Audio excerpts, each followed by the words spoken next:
جو کھڑے ہیں بچے بیٹھو، بیٹھنے کے لیے کہا تھا نا.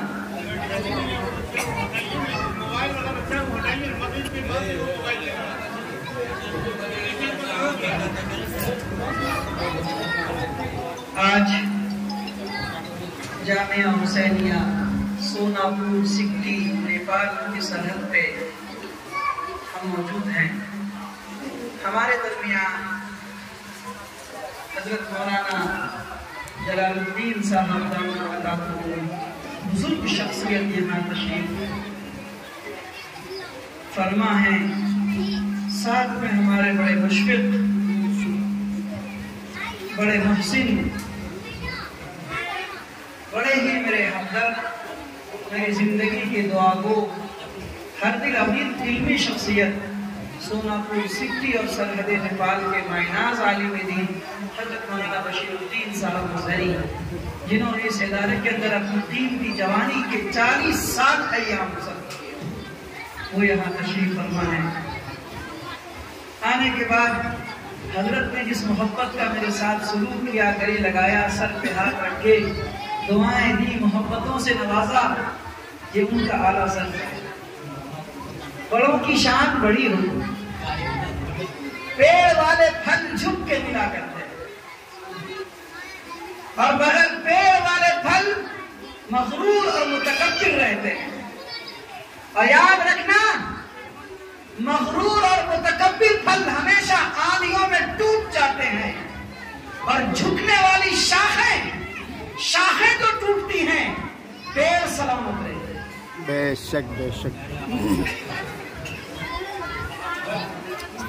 یہ جامعہ حسینیہ حضرت مولانا شیخ الاسلام سید حسین احمد مدنی نور اللہ مرتبہ سابق صدر جمعیت علماء ہند و شیخ الحدیث ام المدارس دارالعلوم دیوبند، جس کا یہ بہار اور یہ سیمانچل اور یہ خطہ سوناپور، یہ سکٹی حضرت کا ممنون ہے.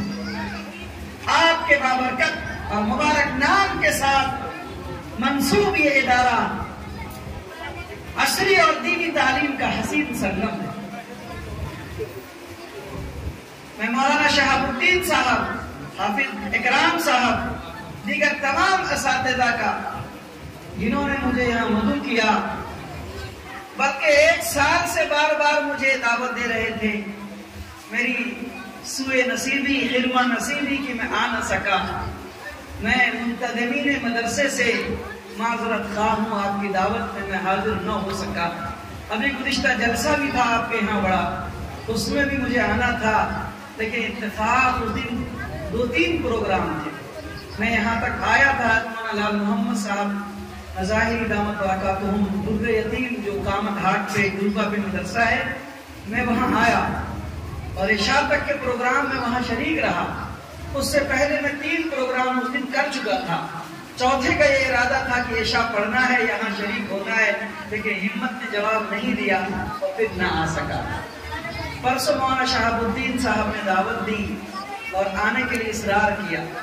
ساتھ میں ہمارے ہر دل عزیز بھائی مولانا فیاض احمد راہی صاحب.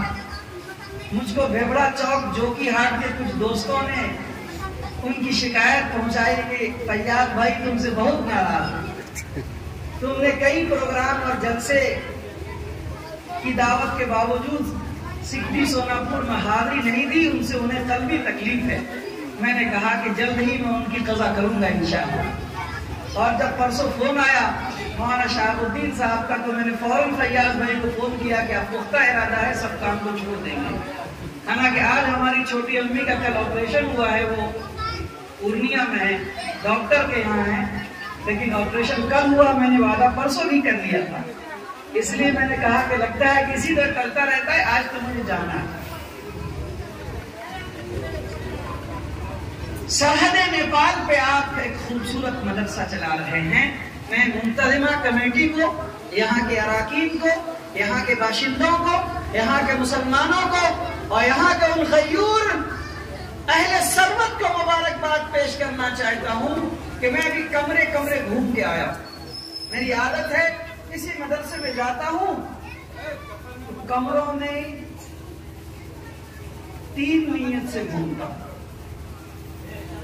نمبر 1، پہلی نیت یہ کہ پتھر اور مٹی کی سرزمین پہ بوریا پہ کوئی بچہ سویا ہے، میں اس کی زیارت اور دیدار کر لوں، شاید وہ میری مغفرت کا ذریعہ بن جائے۔ آمین۔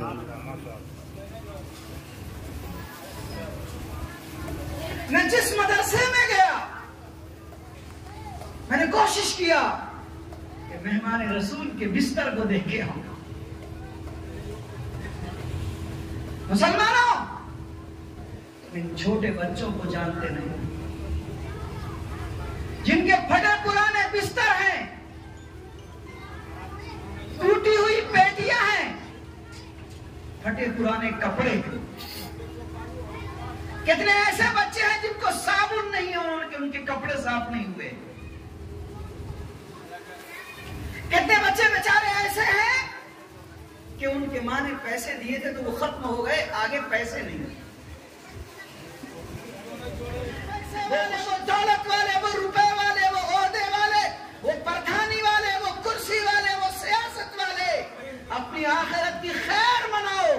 اگر تمہاری رقم میں سے مہمان رسول کی ضیافت میں رقم نہ لگی، تمہارے پیسے میں سے مدرسوں کی تعمیر میں پیسے نہ لگے، تمہاری جائیداد میں سے تعمیر مسجد کے اندر جائیداد نہ لگی، تو اس پیسوں کے جواب دیے بغیر ایک قدم تمہیں آگے بڑھنے نہیں دیا جائے۔ پیسے والے پیسے پہ اتراؤ، دولت والے دولت پہ مگن رہو، اور عہدے والے چمچماتی کار، لال بتیاں اور خوبصورت بلڈنگوں کے اندر موج مارو۔ لیکن خدا کی قسم، میں اللہ کے گھر میں اس پرانی درسگاہ کے اندر ان بزرگ اکابرین کے درمیان ذمہ داری کے ساتھ کہتا ہوں، میرا ایک ٹوٹے پھوٹے چٹائی پہ بیٹھنے والا، سبق رٹنے والا، قرآن یاد کرنے والا، الف سے یا تک یاد کرنے والا، استاذ کی سختی اور گرمی، شدت اور نرمی کو برداشت کر کے، سبق یاد کر کے، حافظ و قاری و مولوی بن کے قوم و ملت کی امامت، درس و تدریس، مکتب و مسجد کے مسلح کی نگرانی کرنے والا، کل قیامت میں، روز محشر میں اللہ کے رسول کے روبرو سارے دنیا کے عالم کے اجتماع کے اندر، عالمی اجتماع میں جب ان کے سر پہ تاج پہنایا جائے گا، عزت و تکریم کی جائے گی، ان کو لوگوں کے سامنے چاندی اور سونے، ہیرے جواہرات اور موتیوں سے قیمتی بنا کے ان کا اعزاز و اکرام کیا جائے گا۔ دولت والوں اپنی انگلیاں دانت میں کاٹو گے کہ کاش میں بھی ان کے پاؤں کو دھلا ہوتا، پاؤں کو دھلا ہوتا۔ گنگوہ کے ایک بہت بڑے ایک واقعہ یاد آیا، پاؤں کو دھلا ہوتا۔ گنگوہ کے بہت بڑے قطب تھے، حضرت مولانا عبد القدوس صاحب رحمۃ اللہ علیہ، ہمارے مسلم جانتے ہیں۔ میں حضرت کی قبر پر سے گھوم کے آیا، وہاں ایک مسجد ہے حضرت کے مزار کے بغل میں۔ حضرت ایک مرتبہ بخاری شریف کا سبق پڑھا دے، طلبہ بڑے بڑے تھے، بخاری شریف کا سبق ہوگا، بڑے بڑے طلبہ رہے۔ بارش آئی، اتنی تیز بارش آئی، اتنی تیز بارش آئی کہ سارے طلبہ بھیگنے میں کتابیں اپنے بغل میں سمیٹے اپنے کمروں میں بھاگ گئے کہ کتاب بھیگ جائے گی۔ بچے تو خود جان بچا کے کتاب لے کے کمرے میں چلے گئے، لیکن بچوں کے جوتے اور چپل پانی کے رو میں بہنے لگے۔ جب بچے چلے گئے، انہوں نے سوچا جان بچانی چاہیے، چپل کا کیا ہے۔ حضرت شیخ الحدیث اپنے زمانے کے ولی اور قطب مولانا عبد القدوس رحمۃ اللہ علیہ نے اپنا دامن اٹھایا، بچوں کے چپلوں اور جوتوں کو سمیٹ کے دامن میں بھر کے لے آ کے حفاظت کے ساتھ رکھا۔ یہ مہمان رسول کے جوتے ہیں، یہ مہمان رسول کی جوتیاں ہیں، یہ مہمان رسول کے چپل ہیں۔ یہی بنے گا تو دین کا دائی بنے گا، یہاں سے نکلے گا تو یہ قاضی بنے گا، مفتی بنے گا، عالم بنے گا اور دین کا دائی اور شہدائی بنے گا۔ انہی کے دم پہ دین گاؤں اور دیہات اور قصبوں اور شہروں کے اندر، گلی اور گلیاں کے اندر باقی رہے گا۔ ان کی چپل کی حفاظت اور نگرانی ہونی چاہیے. شیخ الحدیث ہیں، استاد ہیں، زمانے کے ولی ہیں، چپل کو سمیٹ کے لے کے گئے اور بچوں کے ساتھ چپل کی حفاظت. آج میرے علاقے کی ایک بدنصیبی ہے جہاں ایک طرف غریب، کمزور، مزدوری کرنے والے، یومیہ مزدوری کرنے والے اپنی گاڑی کمائی کو مدرسوں اور مسجدوں کے اندر صرف کرتے ہیں. اس سے نیچے درمیانی اور متوسط طبقے کے لوگ مدارس کے اوپر، مساجد کے اوپر، ان معصوم طلبہ مدارس کے اوپر خرچ کرتے ہیں. یہ بھی مبارکباد کے قابل ہے. لیکن ایک تیسرا طبقہ ہے جو دولت مند کا ہے، سرمایہ داروں کا ہے، جائیداد والوں کا ہے، عہدے اور کرسی والوں کا ہے. کچھ لوگ اس میں بھی بڑے خوش نصیب ہیں جو دولت اور پیسے کو راہ خدا میں خرچ کرتے ہیں. لیکن ان میں سے ایک جماعت ایسی ہے جو انہیں ترچھی نگاہ سے دیکھتی ہے. ایک جماعت ایسی ہے جو اپنے عہدوں کے سامنے، کرسی کے سامنے، سیاست کے سامنے، اپنی امیج کے سامنے اور اپنی طاقت کے سامنے ان بچوں کو، ان مسجدوں کو، ان مدرسوں کو یہ سمجھتے ہیں کہ یہ دوسری جماعت کا کام ہے، یہ میرا کام ہے. اس لیے لوگوں، اجتماعی طور پہ اجتماعی اداروں کو بنانا، بڑھانا، بچانا. کیا کام ہے؟ بنانا، بڑھانا، بچانا امت مسلمہ کا فرض منصبی ہے. مسجد خیر الانام بن رہی ہے، مدرسہ اسلامیہ حسینیہ بنا ہے، اسے اب بڑھانا ہے. ملک کے اوپر جو حالات آئے ہوئے ہیں، پوری امت مسلمہ کو اس مسجد اور مدرسے کو بچانا ہے. یہ تینوں کام آپ کے ذمہ ہے، میرے ذمہ ہے، بچے کے ذمہ ہے، امت مسلمہ کے ذمہ ہے. دوستو، بزرگوں اور بھائیوں، مولانا فیاض احمد راہی صاحب نے جو نظم پیش کی، اس کا ایک مصرع تھا کہ اللہ کی مرضی کے بغیر کچھ نہیں ہوتا. ہاں، اللہ کی مرضی کے بغیر کچھ نہیں ہوتا. یہ یقین اور یہ اعتماد اگر آپ کو جمانا ہے کہ دنیا کی طاقتیں، دنیا کی سیاستیں، دنیا کی حکومتیں، دنیا کے حکمراں، عہدیداران پیسے اور کرسی سے ساری چیزوں کو خریدا نہیں جا سکتا ہے، اگر یہ یقین اور اعتماد جمانا ہے تو مسجد کے مصلی کو اور مسجد کی درسگاہوں کو آباد کرنا ہوگا. بے شک. مسجد کے مصلوں کو اور مدرسوں کی درسگاہ اور چٹائیوں کو آباد کرنا ہوگا. یہ مسجد کے مصلی تمہارے پاور ہاؤس ہے. مسجدوں کے مصلی کو جب تک یہ قوم آباد نہیں کرے گی، قرآن کی آیت میں نے پڑھی، انما یعمر مساجد اللہ، بے شک وہ لوگ جو اللہ کے گھر کی تعمیر کرتے ہیں، من آمن باللہ والیوم الآخر، وہ ایسے لوگ ہیں جو اللہ کے اوپر اور آخرت کے دن کے اوپر یقین رکھتے ہیں. دو باتیں ہیں، ایک بات تعمیر کی ہے اور ایک بات مسجد کی آبادی کی ہے. دونوں چیز اس میں داخل ہے، ایک لغوی اور ایک اصطلاحی، ایک مجازی. لغوی معنی تو یہ ہے کہ مسجد کی تعمیر کرنا، بنیاد رکھنا، اینٹ گارے مسالے سے اس کی عمارت بنانا اور پڑھنے اور نماز پڑھانے کے قابل بنانا. یہ تو الفاظ بتا رہے ہیں. آج جس کا یہ پروگرام، میں ابھی مسجد دیکھ کے آیا ہوں، مسجد خیر الانام 70x60 کے اوپر شاندار مسجد کی تعمیر ہو رہی ہے. بڑی خوبصورت یہ مسجد ہوگی، بنے گی. تو جس شایان شان کے ساتھ یہ مدرسہ حسینیہ ہے، انشاءاللہ اسی شایان شان آن بان کے ساتھ مسجد بھی خوبصورت آپ کے یہاں بن کے تعمیر. سامنے کی جب یہ عمارت ختم کر دی جائے گی اور سڑک سے اور مدرسے کے صحن سے مسجد کا نظارہ ہوگا تو ایسا لگے گا کہ کس جنت کے اندر آ گئے ہیں. ایک طرف مسجد ہے، دوسرے طرف چبوترے میں صفحہ نبوی کی یادگار. اللہ تعالیٰ آپ حضرات کے عزائم کی تکمیل فرمائے، یہاں کے منتظمین کی اور اراکین کی دل کے مطابق رب دو جہاں فیصلہ فرمائے اور جلد تعمیر کے لیے اسباب اور وسائل مہیا فرمائے۔ یہاں جتنے لوگ بیٹھے ہیں مجھے بتایا گیا ہے کہ بہت سارے سیٹ لوگ آ جائیں گے، مجھے بتایا گیا ہے کہ کافی پیسے والے لوگ، اہل ثروت لوگ آئیں گے، اسی لیے اوپر رکھا ہے مشاورتی پروگرام۔ میں نے تو کہا کہ بھیا مشورہ کرنا ہے تو تقریر نہیں کرانا ہے، اور تقریر کرانی ہے تو مشورہ نہیں ہونا ہے، لیکن غضب کی بات ہے یہ مشاورتی پروگرام۔ تو کیا کا مشورہ ہونا ہے بابا؟ کیا کا مشورہ کریے گا آپ کو بولیے تو؟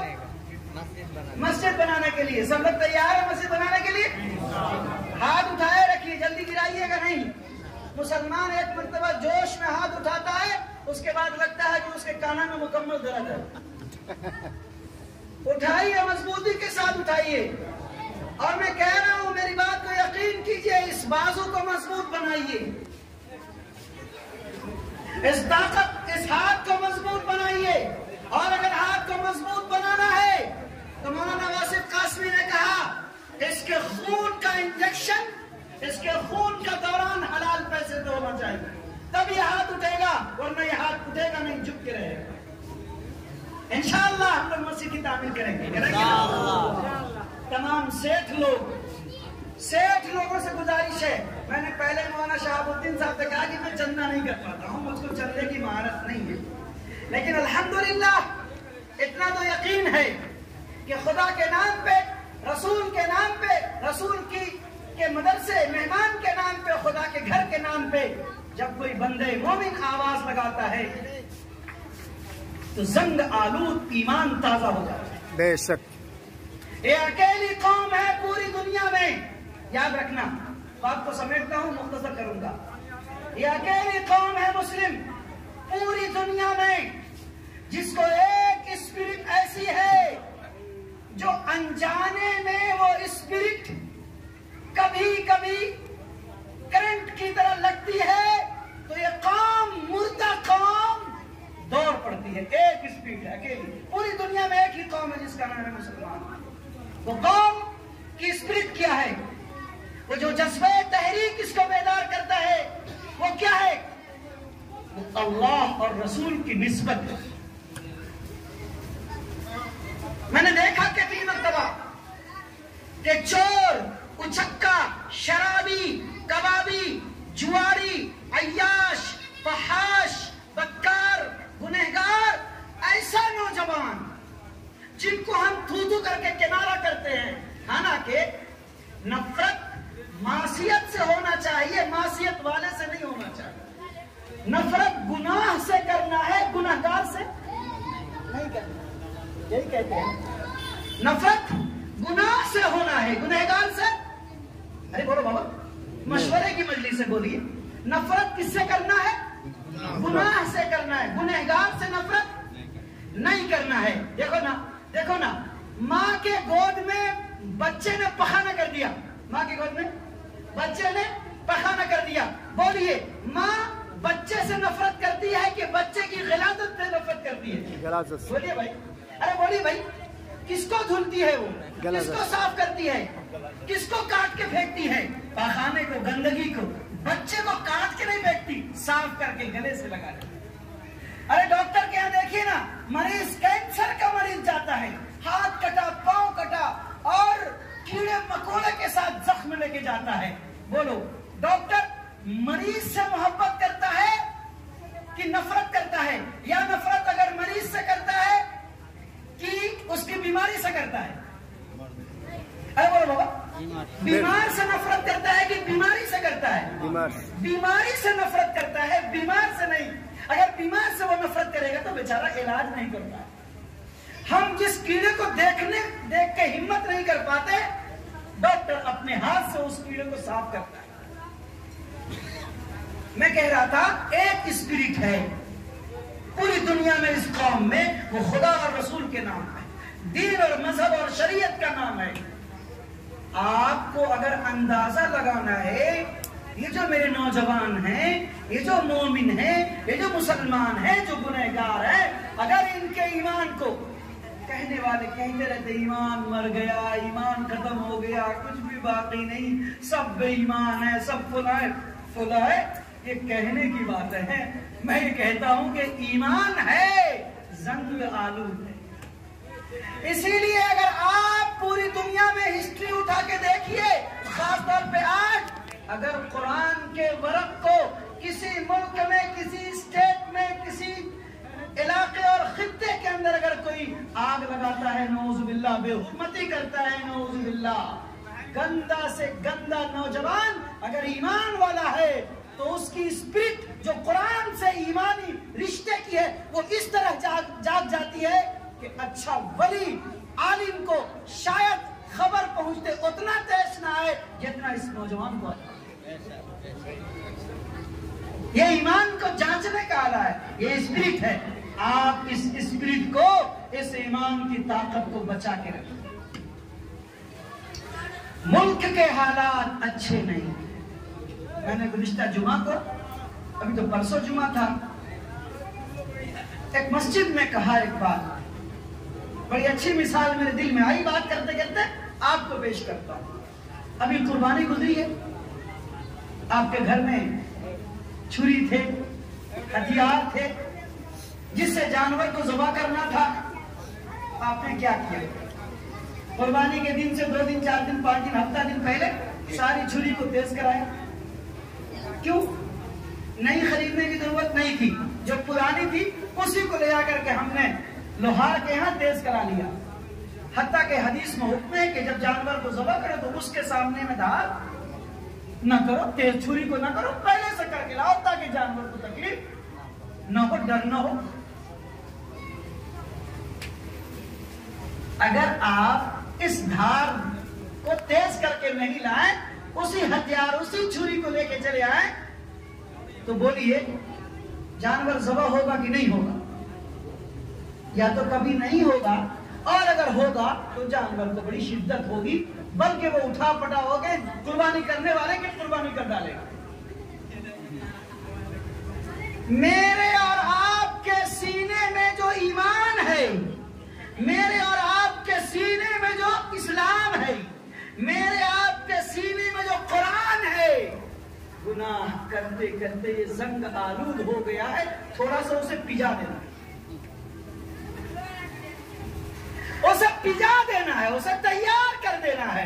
حدیث میں آتا ہے کہ جب انسان گناہ کرتا ہے، بندے مومن گناہ کرتا ہے تو سینے میں کالا دھبا پڑ جاتا ہے، توبہ کر لیتا ہے تو اللہ مٹا دیتا ہے، دل کو صاف کر دیتا ہے، اور اگر توبہ نہیں کرتا ہے تو پھر گناہ کرتا ہے، پھر وہ بڑھ جاتا ہے، پھر گناہ کرتا مزید بڑھتا ہے، پھر گناہ کرتا مزید بڑھتا، حتیٰ کہ گناہ کرتے کرتے سارا دل سیاہ ہو جاتا ہے، پھر خیر کی باتوں کو وہ قبول نہیں کر پاتا، گناہ کی طرف اس کو میلان ہو جاتا ہے، وہ گناہی کو دنیا سے کرنے لگتا ہے۔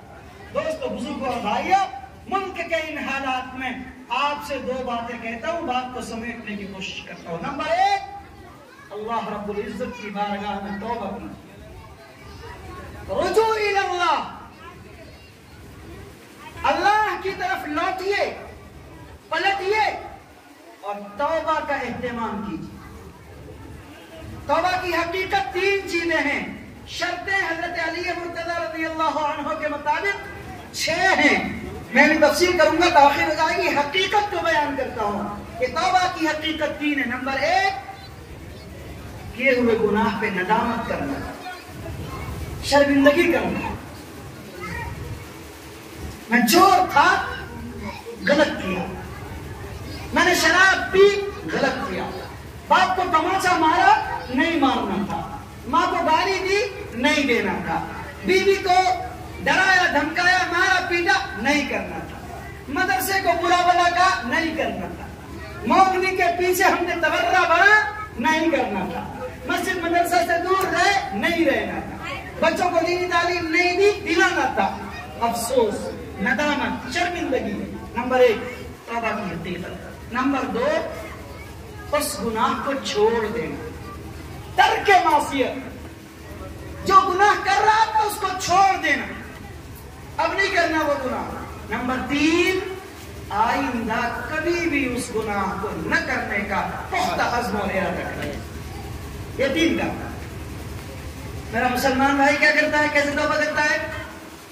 مسجد میں جاتا ہے، سود کھانے والا، چوری کرنے والا، بے ایمانی کرنے والا، بیٹے کی شادی میں موٹی موٹی رقمیں لے کر کان ہینٹ ہینٹ کے دروازے پہ بیٹھ کے پیٹ پھلا پھلا کے بھنڈار ہاؤس بنا بنا کے کھا کے آتا ہے، 5-5 10-10 لاکھ روپیہ اینٹ کے آتا، ہر رات کو امیر صاحب،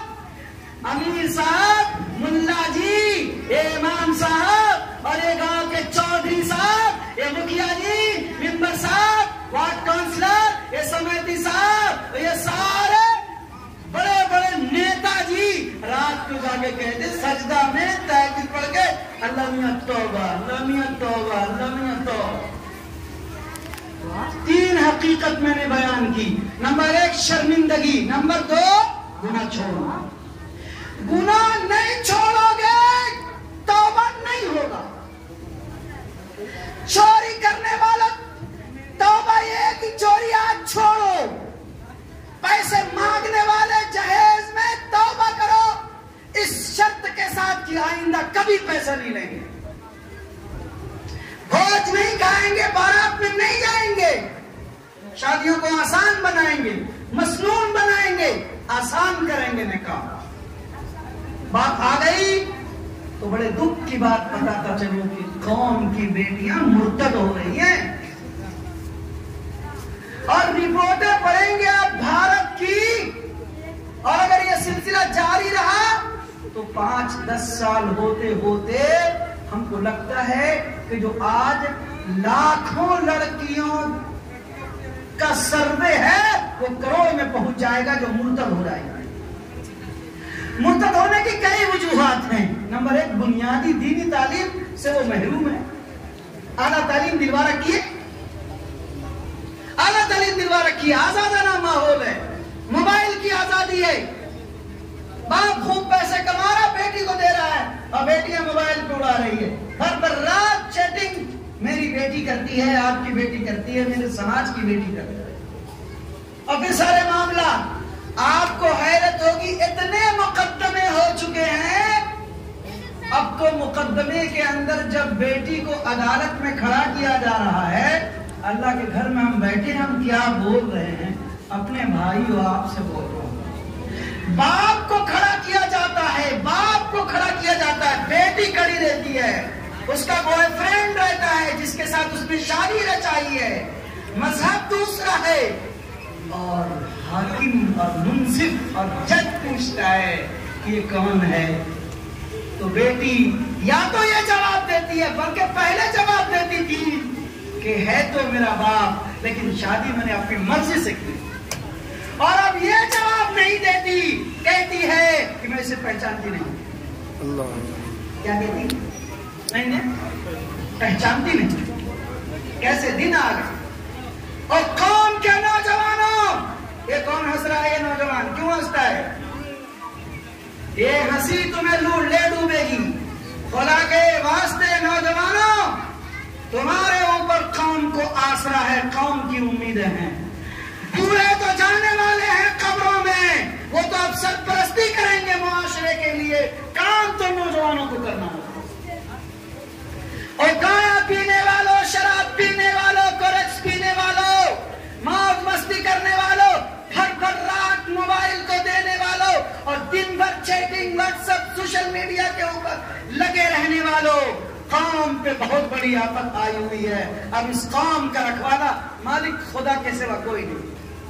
نوجوانوں، جب ایسا سے ذمہ داری لو، ایسا سے ذمہ داری لو، صحابہ کرام کی سیرت پڑھو، نبی اکرم صلی اللہ علیہ وسلم کی سیرت پڑھو، نوجوان صحابہ کی سیرت پڑھو، بچے صحابی کی سیرت پڑھو، اور دیکھو کہ تم کہاں تھے، آج کہاں۔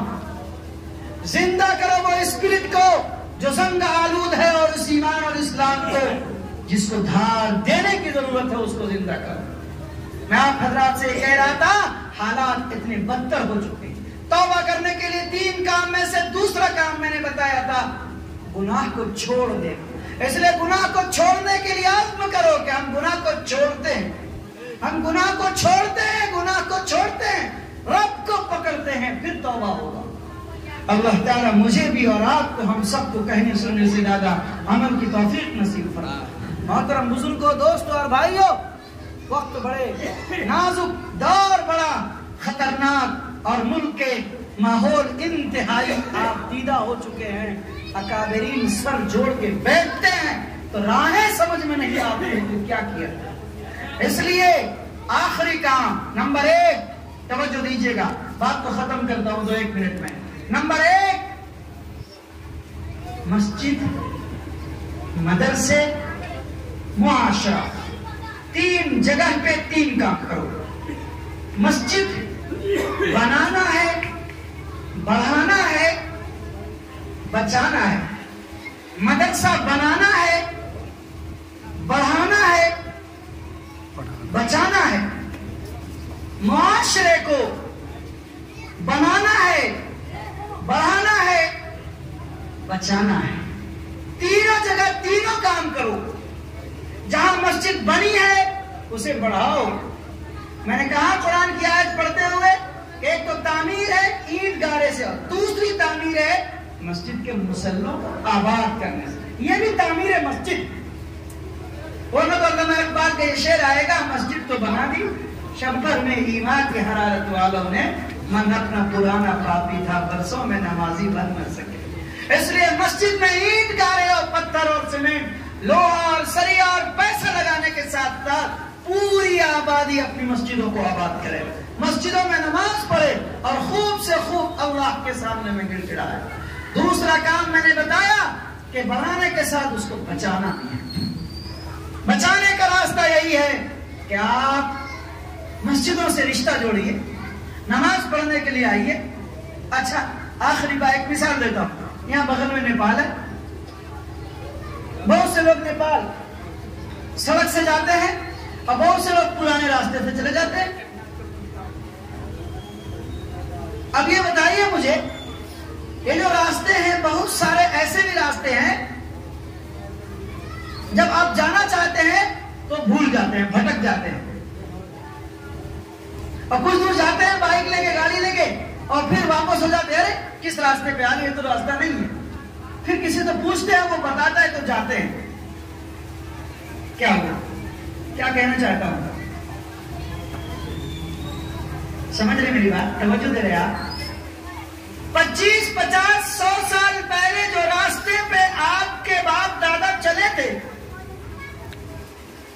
آپ کو اندازہ تھا کہ وہ راستہ ہے اور مجھے بھی جانا ہے، لیکن چونکہ باپ دادا نے اس راستے کو چھوڑ دیا، لوگوں نے سماج کے محلے کے چلنا چھوڑ دیا، وہ راستہ قدیم ہو گیا، پرانا ہو گیا، راستے کے نشان مٹ گئے۔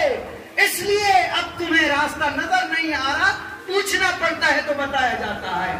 اسلام کی شاہراہ کو مسلمانوں نے چھوڑا، قوم نے چھوڑا، قرآن کو چھوڑا، شریعت کے راستے کو چھوڑا، مسجدوں کی راہوں کو چھوڑا، مدرسوں کی راہوں کو چھوڑا، علماء کی راہوں کو چھوڑا، خانقاہوں کی راہوں کو چھوڑا، اہل اللہ کی راہوں کو چھوڑا۔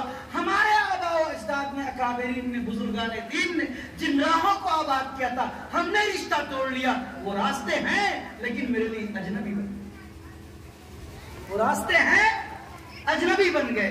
انہی راستوں کو بتانے کے لیے، سمجھانے کے لیے یہ مجلس قائم کی گئی، یہ مدرسے اور مسجد بنائی گئی۔ آئیے ہم اور آپ عہد کرتے ہیں اور کوشش کرتے ہیں، ارادہ کرتے ہیں، پہلے تو توبے کی تینوں حقیقت پہ کریے۔ ہم سب ایک مرتبہ بولیے، ہم اپنے گناہوں پہ افسوس کرتے ہیں، بولیے ہم اپنے گناہوں پہ ندامت کرتے ہیں، ہم اپنے گناہوں پہ شرمندگی کرتے ہیں۔ مولا مولا اپنے گناہوں کو چھوڑتے ہیں، بولیے اپنے گناہوں کو چھوڑتے ہیں۔ نمبر 3، مولا آئندہ نہ کرنے کا پختہ ارادہ کرتے ہیں۔ 3 حقیقت پہ عمل کر لیجئے، پھر یہ سماج صحابہ کے سماج کی مثال بنے گا، اس معاشرے کی تعمیر و تشکیل ہوگی جہاں پہ نبی نے اس امت کو لا کے کھڑا کر کے چھوڑا تھا اور امت کے حوالے کیا تھا، کہا تھا کہ جاؤ الا فلیبلغ الشاہد الغائب۔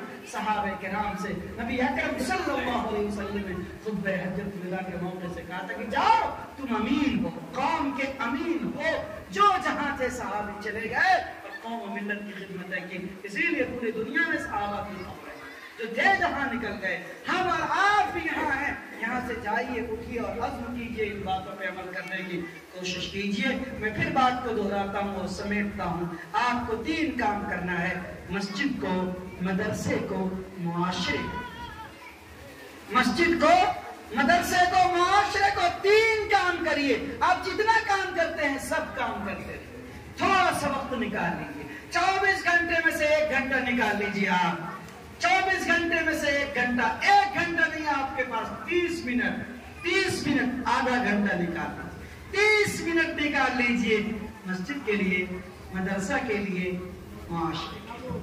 معاشرے کے بدھی جیویوں مل بیٹھو، نکڑ پہ، چوک پہ، چوراہے پہ، چائے کی دکانوں پہ مولویوں کو گالی دینے والوں، چائے کی دکان پہ تیری میری کرنے والوں، چائے کی دکان پہ تیری بکری کھا گئی میری گھاس مقدمہ کرنے والوں، اس بات پہ مشورہ کرو کہ معاشرہ تباہی کے دہانے پہ خودکشی کر رہا ہے، جرائم کی آماجگاہ، چوریوں، چکے اور دھندا گیری کا اڈا بن چکا ہے۔ اس کو مسلم معاشرہ بنانا ہے، اس کے لیے ہم اور آپ کیا قربانی دے سکتے ہیں؟ مشورہ، جماعت کی طرح، تبلیغی جماعت کی طرح۔ فجر کے بعد نکلتی ہے نا جماعت کے لوگ، گشت کرنے کے لیے جاتے ہیں صبح میں، ایک متکلم ہوتا ہے، ایک امیر ہوتا ہے اور ایک رہبر ہوتا ہے، 3 آدمی اس کے ساتھ 2-4 لوگ رہتے ہیں، ٹیم بنا بنا کے محلے جاؤ۔ اب وہ دن نہیں رہے بڑی بڑی کانفرنس جلد کرنے کی، نہیں، جو جہاں ہے وہ کھڑا ہو۔ آپ مت کہو کہ یہ مولوی کا کام ہے، یہ مفتی کا کام ہے، اور یہ مفتی ریحان قاسمی کا کام ہے، جو اس گاؤں کی بڑے ہی ہونہار فرزند ارجمند ہیں۔ اور ابھی مولانا واصف قاسمی نے ان کا تعارف کرایا بہترین، الحمدللہ میرے دوست ہیں، میرے عزیز ہیں، اور آپ کے لیے بڑے فخر کی چیز ہیں۔ ایسے ہی اس ادارے سے ہمیں امید ہے کہ کئی مفتی ریحان قاسمی آپ کی توجہ رہے گی، اس مدرسے سے فارغ ہوں گے انشاءاللہ، یہاں سے نکلیں گے اور دیوبند جائیں گے اور قاسمی بنیں گے، ندوی بنیں گے، مظاہری بنیں گے، مظہری بنیں گے، فلاں بن کے آپ کا نام روشن کریں۔ آپ معاشرے کے اندر نوجوانوں کی ٹیم چھوٹی چھوٹی ٹکڑیاں بنائیے، بیچ میں ایک عالم کو رکھیے، اپنی مسجد کے امام کو رکھیے، تبلیغی جماعت کے امیر صاحب کو رکھیے، ٹیم چھوٹی چھوٹی بنا کے کام کیجئے اور مربوط رہیے۔ کیا کہہ رہا ہوں؟ مربوط رہیے، مل کے رہیے، اکیلے مت رہیے، ورنہ حال اس بھیڑ کے ساتھ ہوگا جو الگ الگ ٹکڑیوں میں بٹی ہوئی بکریوں کو جنگل کے اندر کھا لیتا ہے، اور پھر وہ چرواہا ہاتھ ملتا رہ جاتا ہے۔ حالات ایسے ہیں، مل کے رہیے، حساس رہیے، ہوشیار رہیے۔ نوجوانوں، آخری بات آپ سے، سوشل میڈیا کا استعمال کم کیجئے، مختصر کیجئے، محتاط کیجئے۔ آپ کی ویب سائٹوں پہ جتنا سرچنگ کرتے ہیں، آپ یوٹیوب پہ سرچ کرتے ہیں، کروم پہ سرچ کرتے ہیں، فیس بک پہ سرچ کرتے ہیں، سارا سرچنگ آپریشن کا ڈیٹا ایجنسیوں کے پاس محفوظ ہے، اور آپ یاد رکھیے یہ اچھا آپ کے لیے نہیں، اس لیے محتاط رہیے، حق پہ رہیے، حق کا ساتھ دیجئے، غلط مت رہیے، غلط کے ساتھ مت رہیے۔ آپ بارڈر پہ ہیں، آپ سرحد پہ ہیں، آپ کو مزید ذمہ داری کے ساتھ رہنا ہے۔ ہم بھارت کے وفادار لوگ ہیں، ہم اس دیش کے شہری ہیں اور ذمہ دار شہری ہیں۔ ہمارے اکابرین نے دیش کو آزاد کرایا، ابھی پرسوں 15 اگست کو آپ نے شاندار جھنڈا لہرایا مدرسہ حسینیہ کے اندر، جس حسینیہ کے نام پہ آپ نے کے سیان میں جھنڈا پھہرایا، وہ کفن ایڈیچی میں لے کے گیا تھا برٹش گورنمنٹ کی عدالت کے اندر، اور پوچھا گیا تھا ان سے کیا ہے اس میں، سوچ کے بولو، ورنہ تو حاکم یہ فیصلہ کرے گا کہ ان کی گردن اڑا دی جائے، پھانسی کی سزا دی جائے، ان کو قتل کر دیا جائے۔ شیخ الاسلام مولانا سید حسین احمد مدنی رحمت اللہ علیہ نے جواب دیا تھا، بریف کیس ہاتھ میں تھا، اور اس کی چابی تالا کھولا اور کہا، ہاتھ میں کفن لیے ہوئے، سر پہ لہراتے ہوئے، کیا بات کرتے ہو کہ فیصلہ کیا جائے گا اور یہ عدالت کے یہ تمہارے اوپر ججمنٹ آئیں گے۔ حسین احمد مدنی اپنے گھر سے ایڈیچی میں کفن لے کے آئے۔ یا تو دیش آزاد رہے گا، یا تحریک آزادی کامیاب ہوگی، یا حسین احمد دیش کے لیے اپنی قربانی دیش کی آزادی کے لیے کرتے ہیں۔ اس حسینیہ کے سین میں آپ بیٹھے ہو، حسینی حریت کا جذبہ سوناپور کے نوجوانوں زندہ رکھا، حسینی، اور اگر آپ اس حسینیہ کو مزید پیچھے لے کے جاؤ، حضرت نبی اکرم جناب محمد رسول اللہ صلی اللہ علیہ وسلم کے نواسے حضرت حسین رضی اللہ عنہ کی طرف بھی تم منسوب کر سکتے ہو، اور اپنے اندر میدان کربلا کی وہ حریت، وہ جذبہ اور وہ درد انگیز لہو جس سے اس امت کو سینچا گیا تھا، وہ بھی تمہارے اندر جذبہ اس مدرسے کا بینر ہمیشہ دکھانے کے لیے، ظاہر کرنے کے لیے حاضر ہے۔ آؤ ہم سب مل کر تہیہ کریں اور عزم کریں کہ اپنے مدرسے کو بھی سینچیں گے، اپنے مدرسے کو بنائیں گے، بڑھائیں گے، بچائیں گے، اور اپنی مسجد کو بھی بنائیں گے، بڑھائیں گے، بچائیں گے، معاشرے کو بھی بنائیں گے، بڑھائیں گے، بچائیں گے، اور ایک شاندار معاشرے کی تشکیل کریں گے۔ یہ اکابرین ہیں، ان اکابرین کی صحبتوں میں آؤ نوجوانوں، کوشش کرو ایک شاندار، یہ برسوں سے ادارہ ہے، یہ چلتا رہے، پھلتا پھولتا رہے۔ میں اپنے تمام معززین کو، بزرگوں کو، نوجوانوں کو، اراکین کو، ہمارے شہاب الدین بھائی، حافظ اکرام صاحب، ارفان بشیر صاحب، مولانا جلال الدین صاحب، دیگر تمام ہمارے جو دوست ہیں، بزرگ ہیں، نوجوان ہیں، سبوں کو مبارکباد پیش کرتا ہوں، لمبی عمر کی دعائیں کرتا ہوں، یہ تمنا کرتا ہوں کہ آپ سلامت رہیں۔ بڑا پیارا نام ہے سونا پور۔ آپ تو کہتے ہو سونا پور بستی ہے، میں تو سمجھتا ہوں کہ یہ سونے سے پر بستی ہے۔ ایسا کام کرو کہ یہ سونے سے پر بستی رہے۔ یہاں کا آپ کا سونا ترازو پہ تولنے والا سونا مت سمجھنا، یہ سونا امت کے لیے کام کرنے والے نوجوانوں کی کھیت تیار کرنے والا سونا، قوم کے لیے، ملک کے لیے، ملت کے لیے، معاشرے کے لیے سونا اگانے والا ادارہ ہے۔ یہاں سے سونے اور چاندی اور ہیرے جواہرات کو ٹھوکروں میں رکھنے والی امت اور ملت پیدا ہوتی ہے۔ سونا پور والوں، نیپال کی سرحد پہ بسنے والوں، خدا آپ کو سلامت رکھے، حفظ و امان عطا فرمائے، جملہ شرور و فتن سے محفوظ فرمائے۔ بڑی خوشی ہوئی آپ حضرات سے زیارت کر کے، آپ کی ملاقات کے ساتھ۔ ہم امید کرتے ہیں کہ انشاءاللہ اگلے مرتبہ جب آپ مجھے مدعو کریں گے تو یہ مسجد خیر الانام چھت کی ڈھلائی، رنگ و روغن، پلاسٹر، کھڑکی، دروازہ، سنگ مرمر، پتھر اور شاندار گرینائٹ سے اس کی زمین بنی ہوئی ہوگی۔ کیا آپ تیار ہیں اس کے لیے؟ تیار انشاءاللہ؟ تیار انشاءاللہ؟ ابھی چند دن پہلے آپ نے سنگ بنیاد رکھی ہے اور کرسی مکمل ہو گئی ہے۔ مسجد کے پیلر دیکھ کے لگ رہے ہیں کہ واقعی آپ نے سونے کا پیلر بنایا ہے۔ اللہ تعالیٰ آپ کی خدمات کو بے حد قبول فرمائے، ادارے کو روز افزو ترقی عطا فرمائے، اور ہم سب کو اسی طرح مل بیٹھ کے ادارے کی، مسجد کی، معاشرے کی تعمیر و تشکیل کے لیے قبول فرمائے۔ آپ حضرات تشریف رکھیں۔